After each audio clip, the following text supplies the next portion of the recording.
Hello there, ASR founder again with part two of my brief overview of Restorative Action Alliance. And the reason why there's a part two is because I forgot to do one of the most important things that I feel you should do when you are doing an overview or review of these organizations is to read their mission statement. And then after read the mission statement, some will decide whether they want to actually go to the site and investigate further. Maybe they don't even like the mission. So I feel it's important to read their mission statement from their own words as opposed to just my interpretation. So this is Restorative Action Alliance's mission. Through education, litigation, and legislative advocacy, Restorative Action Alliance helps build safer communities which invest in primary prevention of sexual harm, meaningfully hold those accountable who cause harm, and safeguard the civil liberties of all. We believe that systems of lifetime punishment, such as conviction registries, are ineffective and divert valuable resources from proven services that actually work to prevent sexual harm. Then they got their click here to find out more about our mission. Let's see, they have a YouTube video, Amplified Voices. You know what? Maybe I will leave a link to that in the description box below. Yeah, maybe I'll do that. And then you can watch their videos. Um, some of the language in there reflects the fact what I mean by some of the language. It says hold those accountable who cause harm and safeguard the liberties of all, the civil liberties of all. So that language, I believe, is in there because one of the leaders of this organization have actually suffered sexual harm, right? But so they seen things one way because they were on we should also be on the same side, but I'm just using this language to, I can't think of any other language used. They were more on the victim side or the survivor side.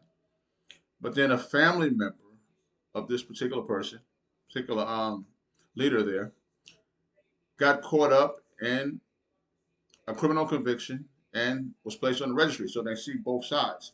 So that's important because if we're trying to change things and advocate for ourselves, it's important to have people who can see things from both sides. Now, a lot of people that's on the registry, they may have suffered some type of sexual harm themselves, and then they later became uh, perpetrators, you know.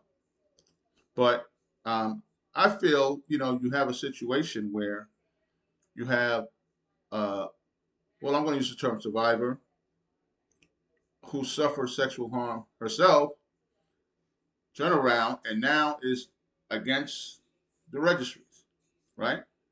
And when people from talking from the other side, like I said, we also be on the same side, but the side of people who advocate for registries, yeah, you should have registries, should have registries. This person that suffers sexual harm can understand where they're coming from, not just in an intellectual way, but here. I mean, I can understand um, where you're coming from if you explain something to me, even though I didn't go through it myself, but a person who went through the exact same thing or something similar can understand better because it's not just here, they actually lived it. So I feel that for that reason, that's and other reasons, that's this will be an effective advocacy organization coming up in the future. Now, like in the previous video, I said they're strong on social support, not that don't mean that they're not strong on advocacy too. That just means that, you know, they have systems in place to help people who are suffering in the meantime while they're trying to advocate to change things according to the law. So oh yeah, one last thing, you know, they do have New York, Connecticut, and New Jersey on the website. But the reason why I said nationwide, because while I was in on the Zoom meetings, people were on the meetings um, from other parts of the country, not just those three states. That's why I said that.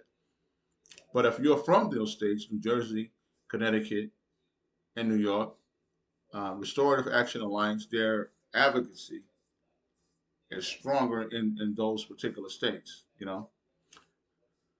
So, um, what, let's see. If I forgot something, I'll just make a part three. I'll just make a part three. But anyway, as I always say, if you like ASR, Association of Self-Respecters, and or Restorative Action Alliance, give this video a like, a thumbs up, subscribe to the channel, and also check the description box below because, like I said, I may put some stuff in there, some information in there. And as I also always say, if you dislike the ASR or Restorative Action Alliance, feel free to give this video a thumbs down. But if you hit the dislike button, make sure you hit the dislike button 2 times, just to be sure. Thanks for viewing this video. Enjoy your day and stay tuned for the next one.